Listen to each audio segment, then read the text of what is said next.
Ladies and gentlemen, welcome back to the Gooners Gone Wild podcast. And surprise, we are all present for the first time ever in channel conception. Say what's up, everybody. Round of applause. Let's fucking go. What's up? Round of applause. Yeah. Golf clap. Oh, it We're took all a couple here. months. Only took a couple months. No, just give it another 4 months before Ari gets a cam and we'll be all right. But I'm here with Ari, Doc, and Sammy. We already said what's up, so let's dive right in. Arsenal played Nottingham Forest on the game week 1 of the Premier League, and we came on top 2-1. Before we get into the specific talking points, let's just see how you guys think about how we did overall. So, Sammy, since you're the new boy, go ahead and lead us off. All right, I'm going to start off by saying, beginning, I think we started off really slow. I know there was that one Johnson chance in the beginning.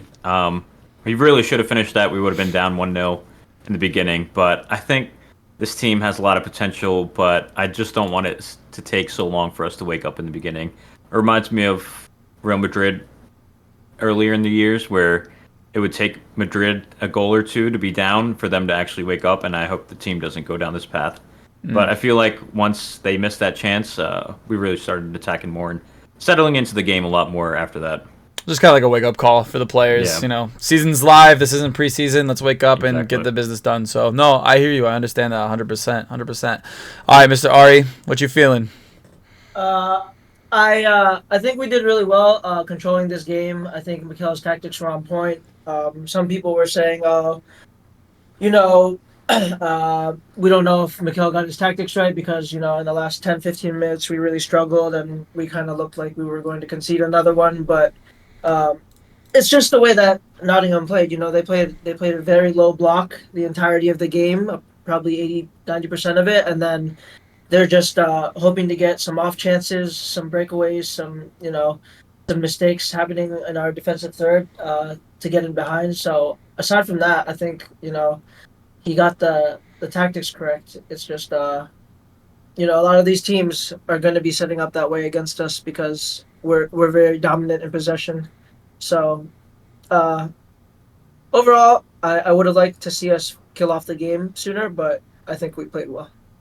Yeah, 1,000%. Couldn't say anything better than myself. So, Doc, what you got? Yeah, I mean, you guys have covered pretty much everything. I agree. We're going to see a lot of teams playing us like this, where they're just going to sit in a low block. I mean, looking at some of the stats, we had 78% possession in that match. They had 22%. Mm-hmm. So, we're going to be dominating teams like this throughout the season. It's just going to be, can we see out a match at the end without losing too much momentum? I feel like we did this match because they were able to get one back, and then the last 15 minutes or so plus extra time were a little hectic. Not going to lie, I was sitting on the edge of my seat, but we were able to see it out. Yeah, for sure. I kind of echo a little bit of what everybody said as well. I think in the initial, I'm going to be completely honest and say that I was watching this game 6:30 a.m. in Nashville, kind of half hungover. So some of my opinions may be a little bit blurry, just like my vision was at 6:30 in the morning. But no, I do agree. I think the lineup was very unfamiliar for us, and it was kind of a shock when we got the results in from the Twitter about the lineup and with Gabriel being left out, which is what we'll talk in a little bit about. But you know what? At the end of the day, I think we got the business done, and like what Ari said, there's going to be games like this in the season where sometimes we're just need to get the business done, and this is one of those games. So it was a 2-1 finish. They did bring it back in the 83rd minute. Those last 15-20 minutes, how are you guys feeling? Because I'm not gonna lie, I was starting to kind of shit myself, and it wasn't from the alcohol. So What do you guys feel about that?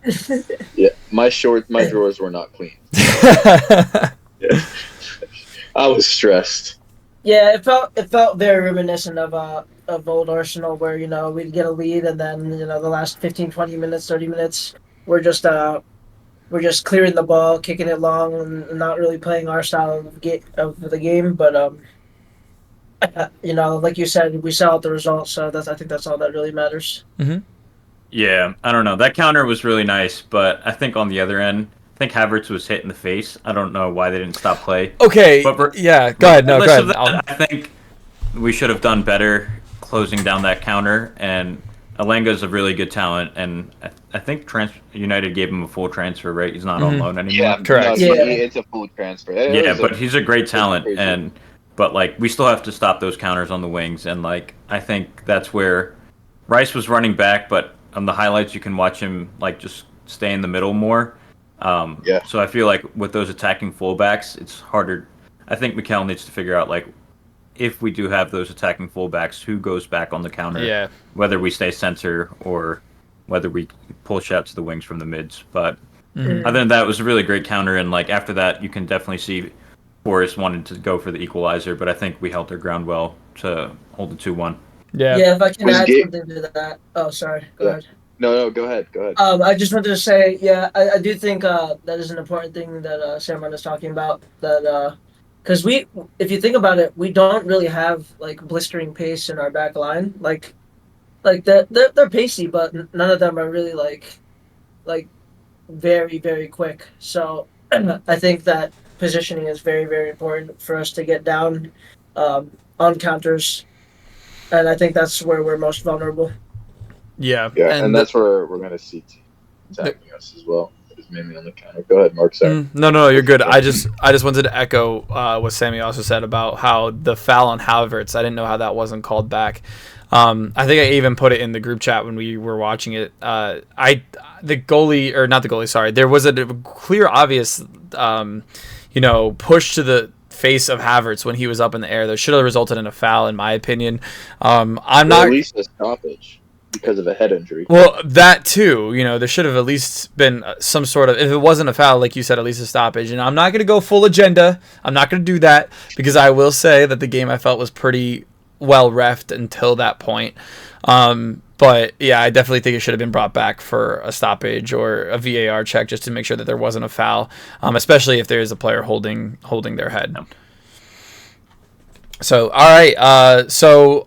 Let's go into our next topic, and let's just say our commiserations to Matt Turner, leaving Arsenal and then getting 2 worldies scored against him, a worldie assist and then a worldie shot, which is really unfortunate. But this is my message to all Nottingham Forest fans is please don't get on his ass about it because there was really nothing he could do. Like none of them were savable. I think he still is going to be a really great signing for you guys, and I just, I'm still kind of bummed that he left, but I think it's good for him to get some development and some playing time at the top level, the starting one. So what do you guys think about, Matt Turner's performance for Nottingham on his debut? I think he did really well. I mean, like you said, I don't think either of the opportunities were really savable. The one was a deflection off of Eddie's shot, and it just ricocheted past him.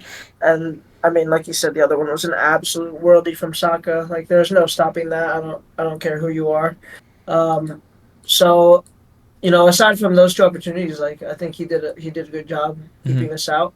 Yeah. But yeah, I think he definitely did better in the second half. I think he had a couple of key saves, honestly, to keep them in a match. I think Declan almost had a goal, but Matt Turner was able to get down to his left and palm it wide for a corner. Mm-hmm. So I think he kind of helped them stay in the match. And honestly, once they got that goal, it became a game at 2-1. And if we could have let the other ones in, we would have sealed it out a lot sooner. Yeah. Mm-hmm.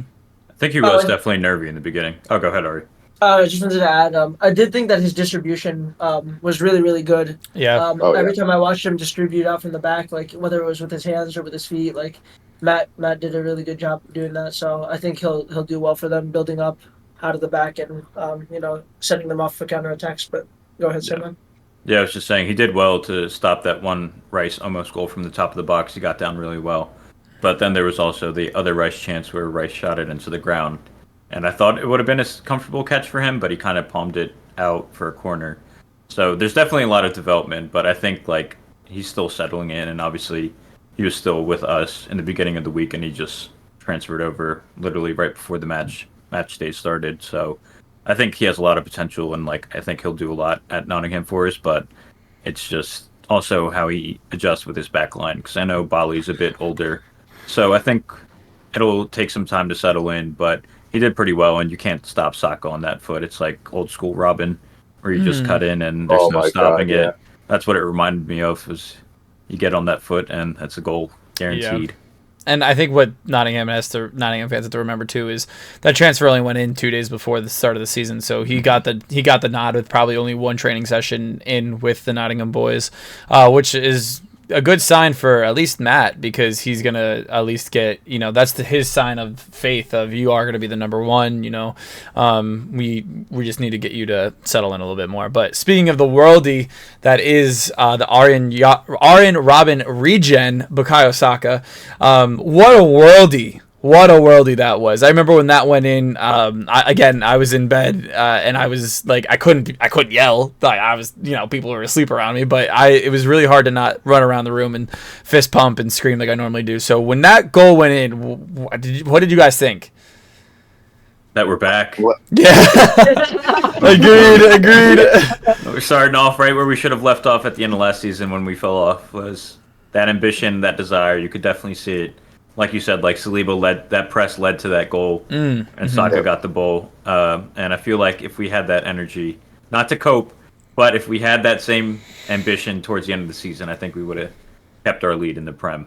But it was nice to see the lads back at it with that pressure and that ambition to keep going and attacking instead of holding back. And honestly, with Saka, we're starting to see that goal more frequent every single season. I think he had like maybe 1 or 2 of them about 2 seasons ago. Last year he had like 3 or 4, and now they're just becoming more and more consistent. Where if he gets like half a yard inside the corner of that 18, it's going back post, and 9 times out of 10 that's going to be in the back of the net. Absolutely.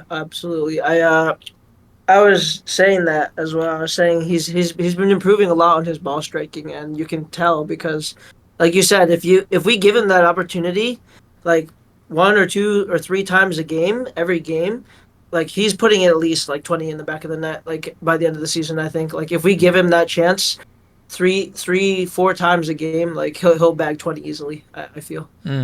Also, give him rest so he can keep his legs throughout the season. We don't have that drop off like last season. Yeah, that's something that I'm actually going to touch into next. Is just let's touch on a few negatives before we continue with the positives. Is obviously the Timber injury. That's a horrible injury to go through. As someone who has had ACL issues, obviously not as bad as Timber's, but it's not a fun injury to go through. And it's really a shame, as it's your Premier League debut, and then you're out for your whole Premier League debut season, pretty much. I think it was confirmed to be between 7 to 9 months for this recovery, which is not something you want to hear. The good news is Timber is a young talent. His body's definitely going to take to the healing process a little bit better than someone, let's say, of like Granit Xhaka's stature, who, by the way, is banging on for Leverkusen. Just our hearts and thoughts are with him, because that does really suck. And to go back to where I was going with this point is, I feel like Arteta's subs were made a little bit too late again, which is a constant criticism that I personally have of him.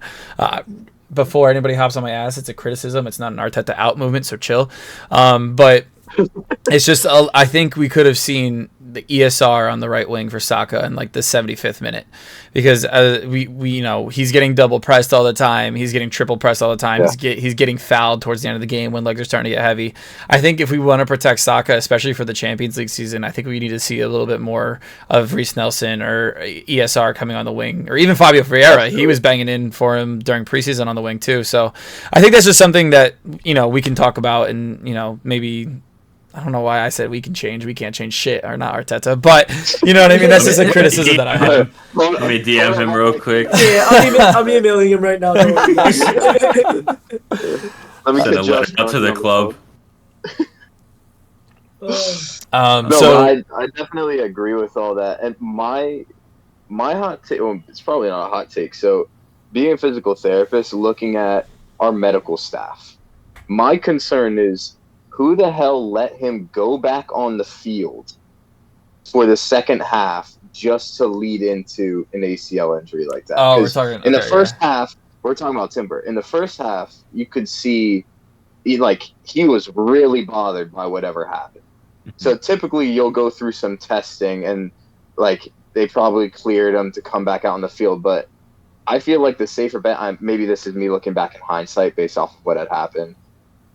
He shouldn't have come back on the field. And we should have subbed him out, especially with how he had walked off. Because initially, whenever he was injured, they had brought out the stretcher because they were so concerned with it, and he just ended up walking off and not hopping on the stretcher. So I have a little bit of a problem with our medical staff recently, and concerns about that and how frequently our players are getting injured, like non-contact injuries, etc. Maybe it's just our bad luck in that Tenag Juju.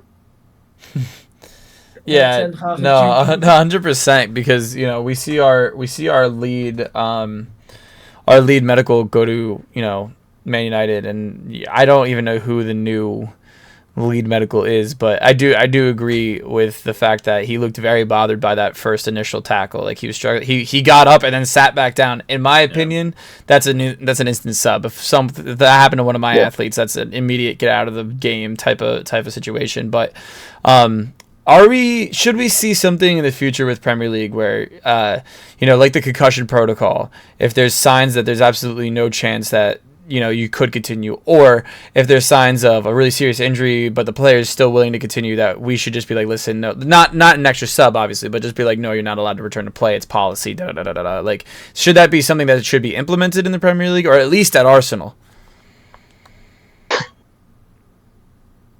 I'm not really sure if I'm not really sure if I could speak on that, just because like I don't, it's hard to say from our point of view, and like we're not the medical staff, so we don't have we're not hands on with them, and we aren't able to really speak to them and get that. So I think that really comes down to the medical staff and like doctors within the team, because they know the players best, and it's hard for us to really be able to speak on that, I think, personally. I mean, personally, I took one bio class and I played plenty of FM, so I would implement the rule where obviously we should be more cautious this season with injuries, considering how many competitions we're going to be in overall.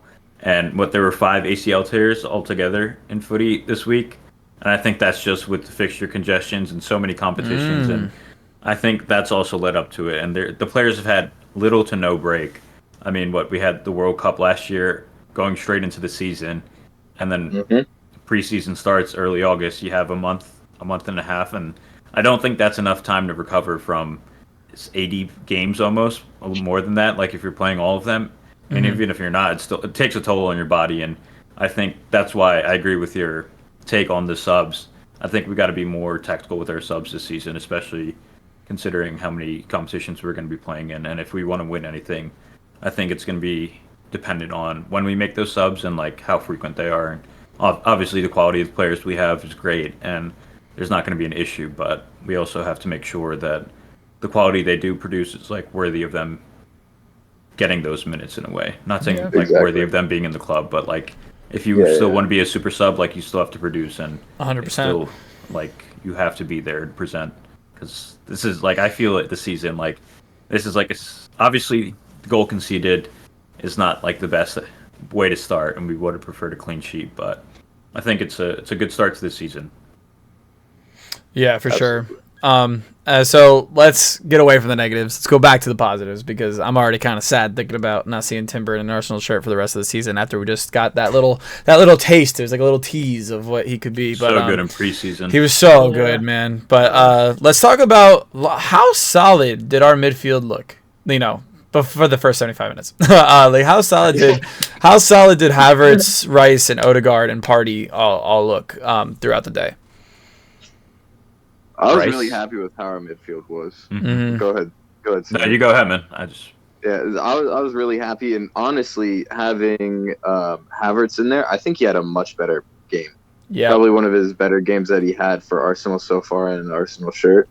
I was questioning whenever the lineups originally came out why we had Partey playing right back, but honestly, I think it was a really good choice by Arteta, because it allowed him to slide into the midfield, and we saw both him and Timber kind of flowing back and forth between that inverted role, which was really nice to see it. And Ari touched on this.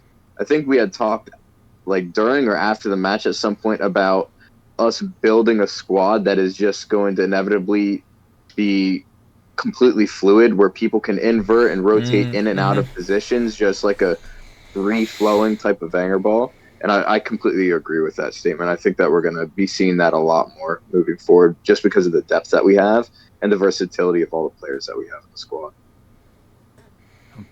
Yeah, for sure. It's almost like that Pep squad where he was playing Bernardo Silva at left back, and we were all like, "What? Yeah. What? Like, Like, you know what I mean?" But Or like our fantasy points, man. yeah, our fantasy points, they're going down the drain. Especially since Ari didn't Ari have Bernardo Silva? Yeah, He's like, and I think yeah, that's bro. why- He's like my second pick, bro. Yeah. I'm so mad.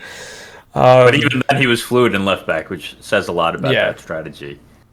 Yeah, but he don't earn shit for fantasy. Yeah, So. Let's talk about we talked about soccer. Let's talk about Eddie Nketiah. I almost said Eddie Balakun. Eddie Nketiah. Banging in clinical finish. He did take a little bit of a deflection.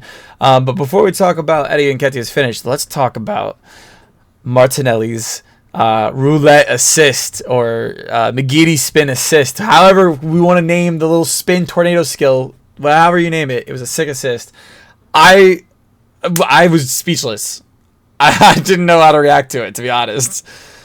I think that's like prime Gabby right there. He's just like, you could see the confidence when he was dribbling, and like, I don't know, it reminded me of like Vinny when he plays for Real Madrid. Like, he's gonna try something, and even if he fails, he's gonna try again, and like, obviously it worked this time, and like, that's the confidence you want in your players on the wings. It's like to just try dribbling through other players, and that was like a beautiful turn and spin to get the ball to Eddie, and it's just a wonderful flick, and I hope he produces more moments of magic this season. Absolutely. You guys think that was intentional? I'm not even 100% certain it was intentional. I like absolutely stuck. think it was intentional. I keep on looking back at it, and you can tell he stopped. Like, he doesn't completely continue spinning like he's trying to like perform a Maradona and split the defenders. He literally turns once, clean back heel, and then just stops. He knows it's a pass. So I personally think it was completely intentional, and it was just absolutely filthy.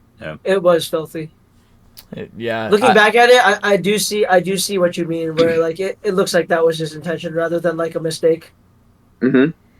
Yeah, I mean, it was filth. I mean, that's something you do on FIFA, like when you're beating the guy 5-0 and you start messing around with the skills button. Like, that's crazy. And especially since it was like the first goal of the game and like the first goal of our season came from that assist. I think that's going to be a really big confidence booster, as you guys said, for Martinelli and for the team.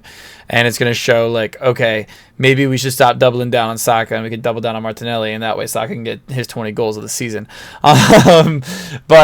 So another top performer that we saw was Ben White in center back. This is the first bit of taste we got to see of Ben White playing center back. How did you guys think of that change? I mean, I thought he was very solid, to be honest. I think he was very good. A lot of people think that Gabriel was taken out maybe because he's a little bit more mistake prone, or because he's just not as like I said, he's a little bit more mistake prone. He's not as solid. But I do think like Arteta said, it was probably more tactical than anything. But it was nice to see him at that position. I'm not sure if I like Partey at right back, honestly. It was very weird to me. I don't know. He seemed to do the business, though. He got it done, but I'm not sure. I mean, it's like basically like we're playing a 3-back, and he's just moving into the midfield. So yeah. It's not really like he's actually playing right back, but it was refreshing to see White at center back. I would agree. Yeah. Let's touch on the Gabriel situation. Reports have come out of the camp that apparently a Saudi Pro League team has contacted him and is trying to get him away for the move from the Emirates. Me personally, my opinion on this is I don't think it is going to happen. Gabriel has stated multiple times that he's very happy at Arsenal and that he's very, content with being where he's at. But if we were to let him go, what type of fee would you guys look for? Because I mean, if this is coming from the Saudi league, I'm saying at least 70 mil, at least. Yeah. I was gonna say between 70 and 80 mil. I've also seen some reports about, is Madrid linked to him as well? I saw some rumors about Madrid being interested in him. I think Tier 1 from Madrid said they're not signing anyone. Yeah. Okay. All right. I think Camavinga He even tweeted Kamavinga that he said, "Please stop doing this," and there was an edit of him playing every position, including goalkeeper. So I did see that. I did see that for Madrid to sign Gabby, but I don't think he should go to Saudi. We just saw Neymar leave this week, and Neymar's 31. You would have thought Neymar would have won Ballon d'Or by now, but he's 31, and he's gone, and he's. I don't blame him. Like secure the bag. You're obviously not getting paid enough at PSG, and like you got to feed your family and like your family's family, but. I don't know, man. Like, if you want to go to Saudi, go ahead. But like, there's no what's the word? There's no like recognition or accolade for winning the Saudi league.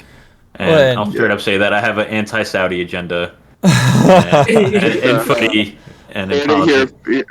Heard it here first, folks. And it's just like, Gabby's 25. Like, he has so much potential, and like, I could see him going up to that Madrid level, and like 1,000%. Like, his only thing is like working on that lapse of concentration he has sometimes when like it leads to goals. But I think he should like fight for his spot. He's no Harry Kane. Like, he has ambition for his career. So like, right. Damn. The Kane effect, losing. Yeah. Listen, Ari's just coping because he didn't sign for Arsenal. Okay. He's better than Mbappe. No, better than Mbappe for sure. That's gotta be said every episode now. Ollie Watkins' first pick better than Mbappe. I picked Ollie Watkins as my first pick in draft, everyone, and it worked out. Oh man. Go ahead. Gabriel though, whenever he came in, me personally, it was nice seeing us be able to bring a center back of that caliber off the bench and not be bringing like a Socrates, a Holding, a Mustafi off the bench to try and solidify a win. It was nice seeing us bring on a starter that, like, honestly, when we brought him on and Ben White slid over to right back, the team looked more stable having him in the back, because it was something that we're comfortable with, having him and Saliba at the back. So I personally liked whenever he came on, because I thought we were able to see out the rest of the match and a lot more comfortably. What did you guys think? Yeah, no, I agree with 1,000%. You kind of triggered me with the name Socrates there for a little bit. Forgot that he was even a player for Arsenal, rightfully so. But I just got that own goal playing over in my head now. God damn it. Going back to with him coming on and the game staying, being able to finish out the game, I do agree with the pace injection into the game, especially when we saw Forrester having those heavy legs. I think there was even one recovery run towards the end that Gabriel had to make, and I think if it was literally anybody else that was playing in that game, they would not have made it because of their tired legs. So it was a good call. Like I said, maybe a little bit earlier for me to make it a little bit more comfortable. But no, it was a great call. Seeing what Ben White's shift back into that right back and having that overlap. I think that's the one thing we did miss with Partey being in the right back, was that overlapping run with Saka. But no, I definitely do agree. And we didn't even get to see any of Zinchenko either. He's still out. Mm-hmm. So, I mean, we still have plenty to see from the bench, which is very exciting. Exciting times for us. Yeah, man. I'm super hype. My boy O was in the midfield working his magic again. He was a little quiet compared to how he normally is, but you know what? He's going to have those games. There wasn't like a certain other person that had a special O that would go ghost in some games. And that's coming from someone who loves that man. So y'all need to just chill, all right? But no, I definitely do think he's, again, a world-class player, and him, especially with him, Havertz, Partey, and Rice in that midfield, is definitely going to be an unstoppable force. We're going to be better than Man City this year. We're winning the league. We're winning UCL. We're winning the league. We're winning Carabao, and we're winning the FA Cup. Therefore, we're winning the quintuple. So there's that. But overall, good first game, week 1. Let's move into game week 2, we play Crystal Palace this week. What are you guys' thoughts on, before we get into our predictions, what are you guys' thoughts on some of our transfer business that might be happening going into that? So, is Balogun actually officially leaving? We're having links with him with Crystal Palace and more recently Spurs. If he goes to Spurs, I was going to buy a Balogun American jersey. That will be burned if he goes to Spurs. So do you think we're going to do any more bits of business coming in, or do you think it's all just going to be strict offloading from here? I think we have to do out already. before, right? I think we have to do out before we have any more ins, because we're close to breaching financial fair play, even though Chelsea has spent $10 billion in the last year and a half. But I mean, somehow we're close to breaching financial. It doesn't count though. Yeah, it's not. It's, the football Twitter police. The football Twitter police think that we're the number one culprit, so we have to listen to them. Yeah. So I mean, I think it'll be more outs than ins. Or I think it'll be outs before we have any more ins. But I do think we get a little bit more business done coming in.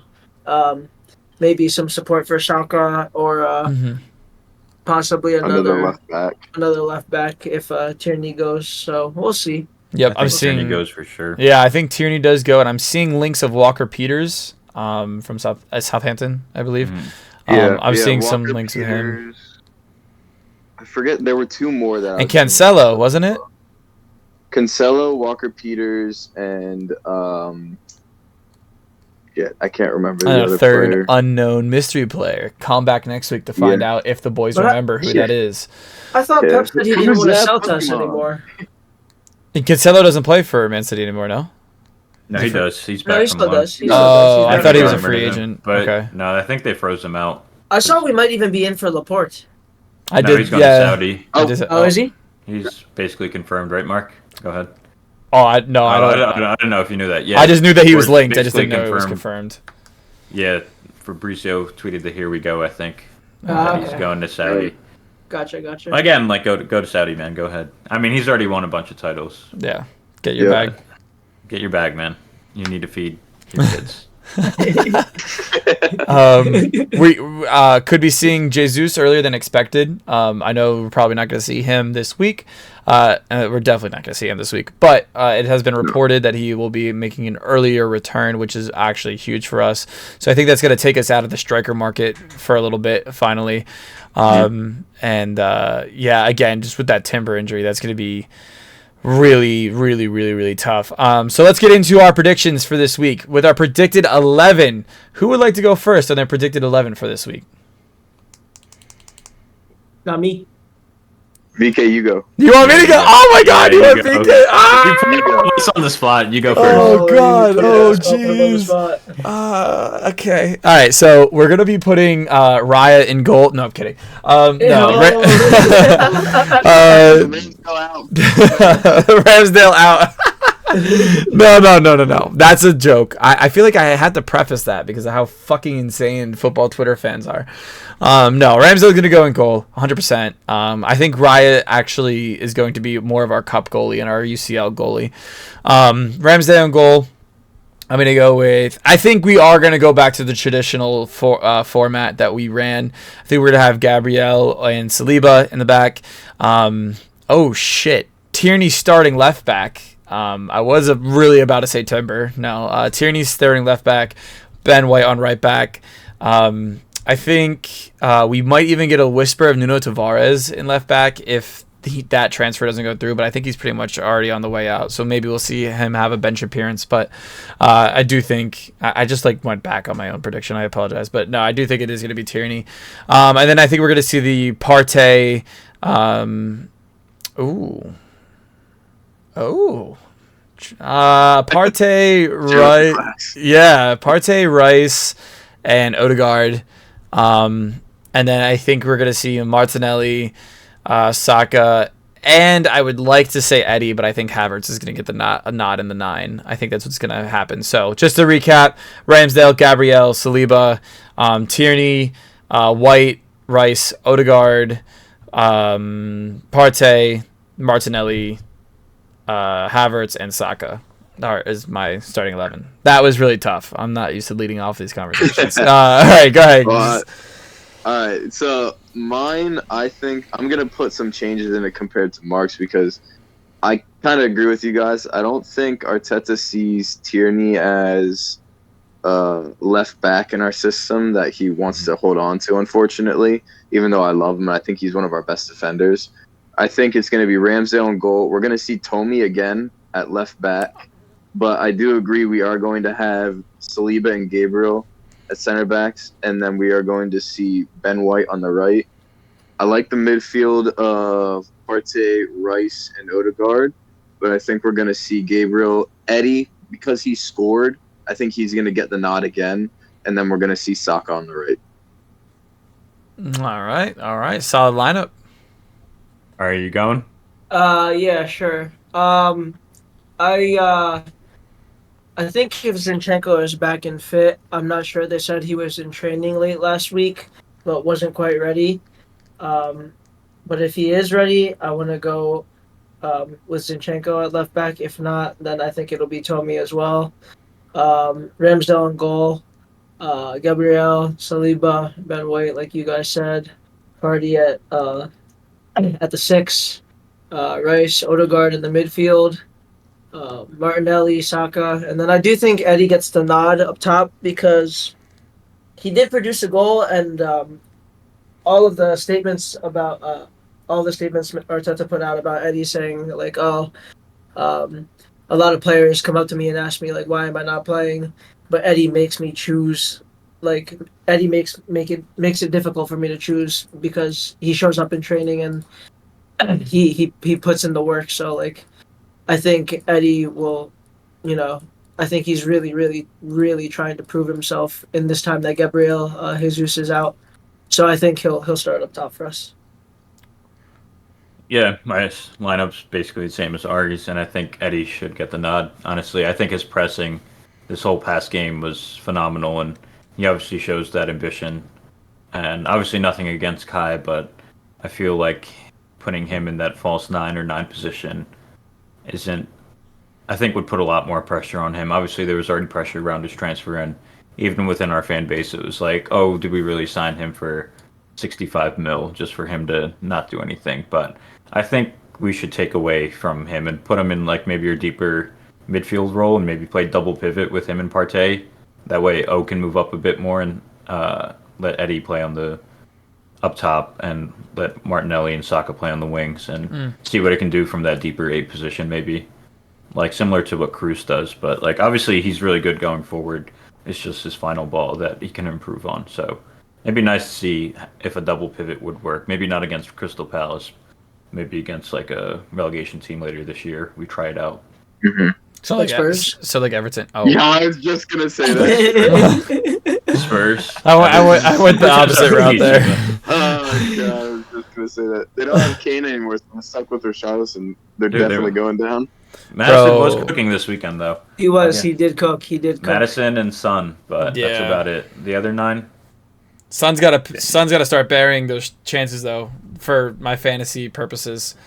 Like Captain Son. Oh my god, I was like kind of upset because he had 2 shots on target, but that was pretty much it. Like he's got to bury those, give me those points. But this isn't a Spurs podcast. We fucking hate Spurs in this house. Spurs. All right, finally to wrap up the podcast, the 4-person pod. Finally, let's go with our predictions and goal scores. So, Sammy, I'm going to start with you. Go ahead. What do you think the final score is going to be, and who do you think our goal scorers are going to be? I think 3-1. I think Palace scores first. I think they're going to come out strong, and I think that'll give us that wake-up call that we were talking about. But I think Saka, O, and Eddie score 3-1 to Arsenal. Okay. And I think it'll be a good second half, especially if, I don't know, Crystal Palace are losing Olise to Chelsea, which obviously doesn't matter because FFP is a sham. But I don't know. I think they're going to look really good this year. And even after they sacked Vieira last season, they did pretty well and held their own. So I think they're going to have a good team even with Zaha and Olise out of the squad. 3-1 to the Gooners. Bold. It's a W, but has us conceding first. That's a bold prediction. But I like it. All right, Ari, what you feeling? I'm gonna go with a 2-0 victory for the Gunners, and I believe our goal scorers will be I'd like to see Soccer get another one. And I'm going to go with a cheeky Rice goal. No, Rice debut goal, or not Cool. debut goal, but Rice goal for the first goal for the club. All right. Yeah. From range or tap in? 50-yard banger. I'm going to say a volley. I'm going to say a volley. A volley. It's going to be a volley. Okay. From Pep. Sammy saying a halfway goal. 50 casual 50-yard tap. Lob the keeper. He tried a couple of those volleys. Yeah, he did. I mean, Against Forest. The one Yeah. went out. Listen, he's got to save all those midfield chances when we're going up against Man United and Onana. We got to save that, because we all know Onana's fucking in shambles. And Doc, what you feeling? I'm going with a 3-0. I think we get the clean sheet, first clean sheet of the season for Ramsdale. I'm going with another soccer goal. I think O's going to squeeze one in, and I honestly think Eddie's going to get another goal. Fair. 3-0. I'm going to go... Oh.